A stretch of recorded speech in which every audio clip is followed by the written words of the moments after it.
is killing me. Okay, I think we're live. From now on, we're just going to do it on your channel. We can do that if that suits everybody. Although I don't know what to do once the Google Hangouts stop working. All right. I think we're on air. I don't know where Morgan is.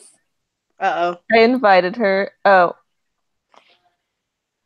You are invited. To the most spectacular event. All right. Got it. All right.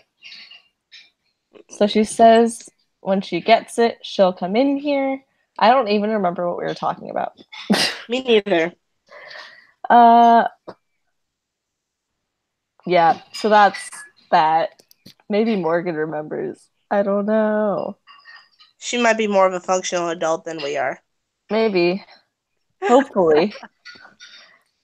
Ah. Well, while we're waiting for Morgan, look at this beautiful cover. Yes. Yes.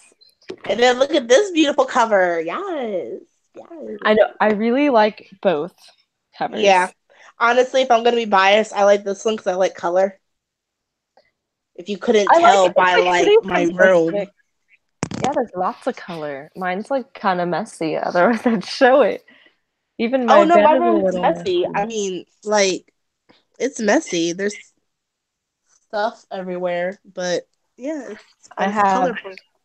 Oh wait, there. I have that boy. He's all I care about. Oh, hey baby. Too cute. You want to talk about books? He's like, I was kind of sleeping, but I know. sure. You're distracting me from my true goal of sleep. Ha! Which is all fair, but where's Morgan? I don't know.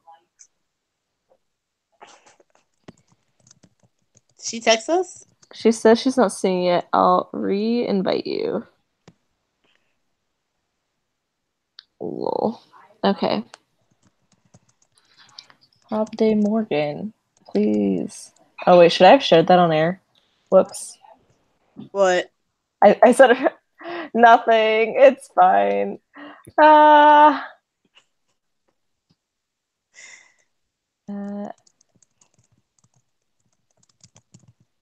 I'm like, excuse my like pudgy fingers like right in the camera, but I'm telling people, hey, come join us for part 2. Do it. I kind of commented and I said join us for part 2, but that was back when we were doing it on your channel, and so now that it's on my channel, hopefully people know to go there. Like, yeah. Are you doing it on Twitter or on the YouTubes or? I'm doing on the Twitters. Cool. Super cool. All right. Yes. I said, come join us for part 2 because we remain on brand and got cut off due to technical difficulties. That's us. Right? Oh no, today's Sunday. It is. I got worried because I saw Luke Baines and Kat McNamara like tweeting, and I was like, wait, is there a new episode of Shadowhunters on? But I was like, no, it's not, because today's Sunday. I stopped watching that after like 3 episodes, but it's okay. Oh, someone tried to open my door or close my door. I don't know. Like season 1, you stopped watching it? Yeah. Oh, confession time. So when I am a diehard fan of the show, right? But when it first came out and I watched like the first like episode or 2 of season 1, I was like, this is dumb, this is stupid, I'm not watching this. And so I ignored it and kind of kicked it out of my life. But then season 2 rolled around and I was like, what? And like everything that was wrong in season 1, they fixed in season 2. So I went back, suffered through the first half of season 1, got to the back half of season 1, and I was like, okay, it's getting better.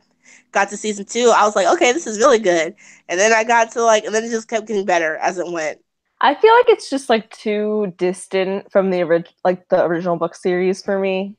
Mm-hmm. Like I'm just not down with all the changes, and there's actually not that many. There are like some significant changes. I don't want to spoil anything, but it's like people who like die in the book don't die in the show, and then people who survived in the book die in the show. So there's like those changes, but for me, and I say this with like a grain of salt, and just one grain of salt at that. Just one.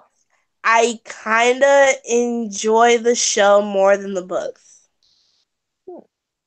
Right? Unpopular opinion. I think the Shadowhunters TV show handled things a lot better than the books, but then there are certain things that the TV show, and I blame this on the writers, that is just like, that makes no sense. Yeah. Yeah, I don't know. I think I just wasn't impressed, so I never really got into the show.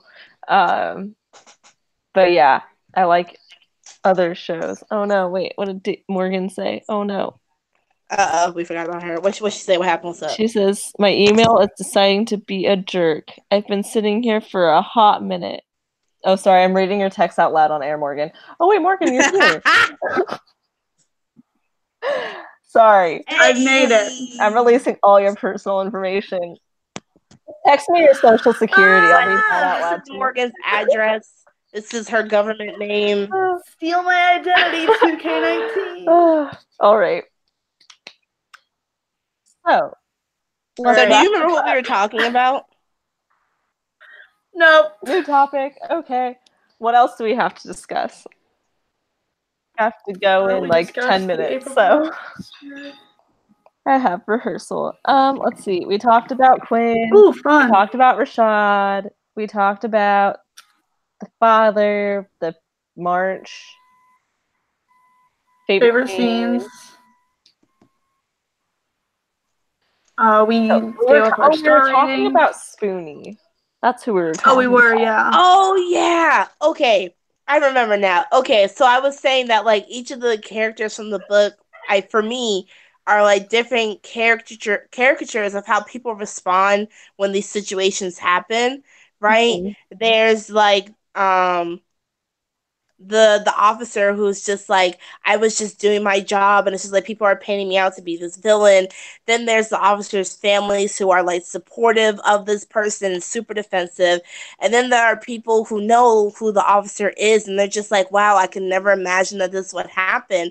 And I want to give you the benefit of the doubt, but I mean, like, oh man, I'm seeing what's happening with my very eyes. Then there's like the actual victim of it, who's just like, I just kind of want this to be over and done with.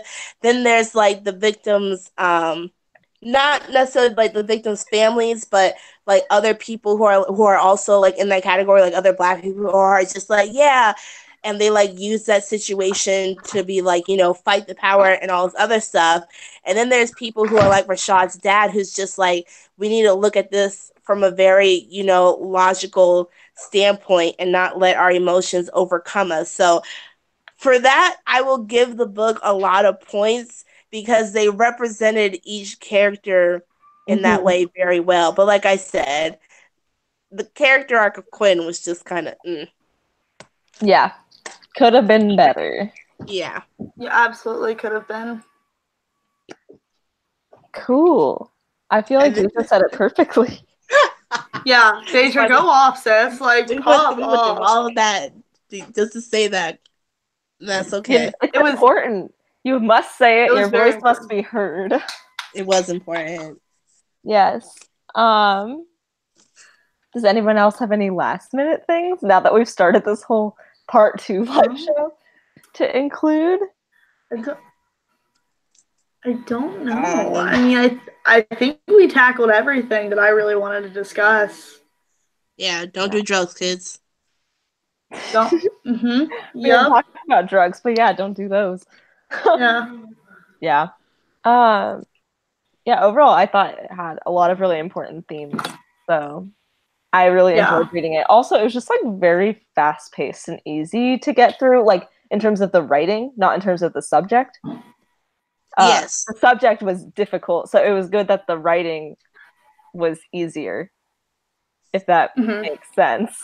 It was a lighter hand for sure. Like, the subject matter was still heavy and it was still really intense, and what they were dealing with was really like, it was very honestly written, but the way that it was executed was very like with a like lighter hand. PG. So it was it was faster to get through.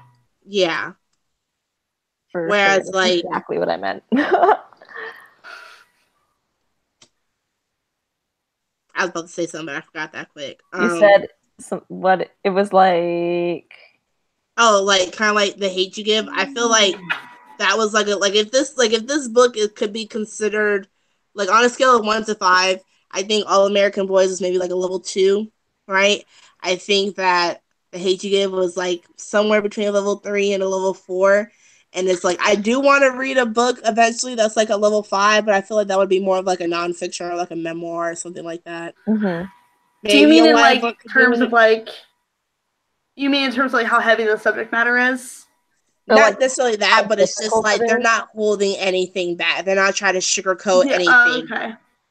Like how raw it is. Yeah. Gotcha. I think it seemed like a little bit lighter too, because Rashad's voice he had like a lot of sarcasm and humor infused in his outlook, I guess, or like in his internal narrative. So it definitely brought a little bit of lightness to a difficult subject. Absolutely. Mm-hmm. I didn't bring this up earlier, but did anyone feel like Rashad was in the hospital for just like all of the book? Like I feel like I know, but it's like, man, my God, like I understand that like he was in there for a hot minute, but I think a lot of Rashad's perspective. So it was like the beginning was like character building, and then like the circumstance happened, and then Rashad was in the hospital up until like the March. Like I would have liked to see him like go back to school like before the March happened and like get back into the swing of like I wanted to see that like those interactions happen and going back to school before the March, I guess. Like days before or something. Like I think that the pacing just felt really off. Like it felt like everything was so fast and then Rashad was in the hospital and then it felt like slower paced. And I was like, I don't know, maybe that's just my experience, but I feel like some things were like quick paced and I got that. Like he was in the hospital for like a good portion of the book. So yeah.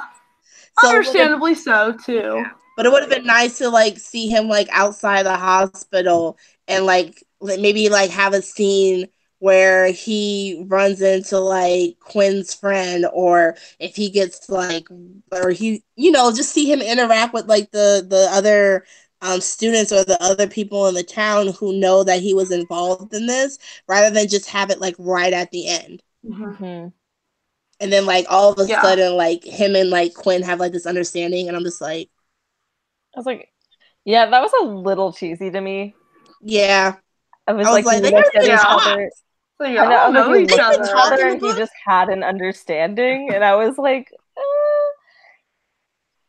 They just knew of each other. Like they didn't even know each other at that point. It's like it would have been nice to have like some interaction between them. But, for sure. You take what you can get. Yeah. And even like besides like a wistful look at the end, like they were just like in my head I envisioned them looking at each other across the crowd and Rashad just being like, and then Quinn just being like, sup, and then that's it. Like yeah, pretty much. I don't know. I think that's why it felt kind of say, Dana? rushed, I guess, like the whole March part. Felt like it happened kind of quickly.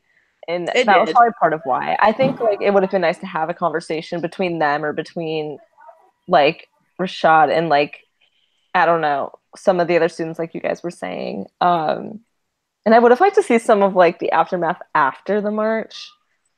Like give some commentary to that too. Yeah.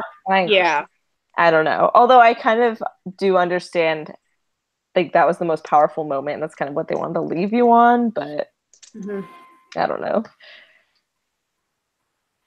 Yeah. But for future reference, or not for future reference, but I would love to like read a book where the whole plot is like what happened afterwards, like what changed, or did everything just go back to being the same? Because like a lot of these books talk about what happened before, how life was before, and then how life was during this incident. But I don't think any of these books have ever touched on like what happens after everything has died down. Especially for people who go through experiences like this, and this could be like any controversial, like, I don't know, example of any sort of abuse or brutality. How like it's so in the moment, like for a few weeks after, but then it kind of dwindles out in the fire and flame that everyone feels like, and what they have to fight back kind of goes away. Like dealing with that even too. Like when people, it's not like they stop caring, but it just stops becoming the main thing that everyone's talking about. Yeah. Like when we read Love, Hate, and Other Filters, and like the main character got like jumped like towards the end of the book when they were at the fair, right? I felt like the book kind of just ended with, you know what, I accept like myself and that's it. But they never talked about, okay, but what about this kid? Like, did he ever like have like that catharsis that you can't just hate on everybody just because of what had happened to your brother? So I'm kind of hoping like a large expanse of sea might touch on like the after. I think so.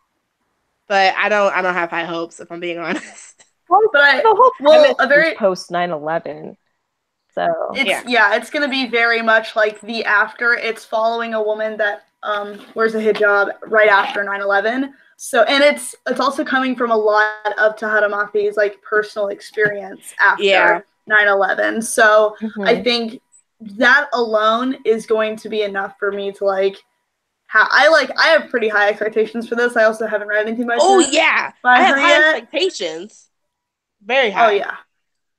Yeah, I'm really excited because I haven't heard any. My hopes are high. I think it's from the reviews and the feedback, so I don't really know what to expect with it. But I really like her as a person, so she's really cool. Oh, she's gorgeous. Yeah. Like I saw her at the North Book Festival. She's beautiful. I was like, I was kind of like shook. Like I'd never seen a picture of her before. Right, and I realized I didn't follow her on Twitter. I don't even know if she has a Twitter, but like I kind of like saw her, and I was just like, "Oh, that lady's like really like gorgeous." And somebody was just like, "Yeah, that's Tahara Mafi." I was like, "What?" Oh, she's beautiful, and her Instagram is so like gorgeous too, and aesthetically perfect. I'm gonna go follow her on Instagram. Do it; you won't regret it. Yeah. Yeah, I haven't read Shatter Me yet. So I haven't read anything by her yet. So it'll be really cool to read something like this from her perspective. It's gonna be great. I can just tell. Yeah, I read the Shatter Me series like when it was first coming out, so a really long time ago. So I really liked it back then. I haven't reread it anytime recently, but I haven't read anything like this from her, so it should be pretty different and interesting. I concur. Yeah. All right. Well, I think that's it for All American Boys. I think so. I think we can, end this on a high note. Yeah. We're all here. We're all here. I think we all would maybe recommend it. I think. We all definitely would recommend. I think it talks about enough important things that everyone should give it a go, even though we found Quinn's like perspective really confusing. Yeah, true. So there's that. That was it. Join us next month for next month for our a very large expanse of sea talk. And yeah. All right. Have a great time reading and all that. I can't speak English. That was great. That was perfect. That's why I just yell "K bye" at the end of my videos. I just go "K bye" and then I just shut my camera. Just shut off. I'm like, I don't know how much to just like keep doing it. So yeah, you're like, all right, guys, I'll see y'all next time. Yeah, bye. Bye.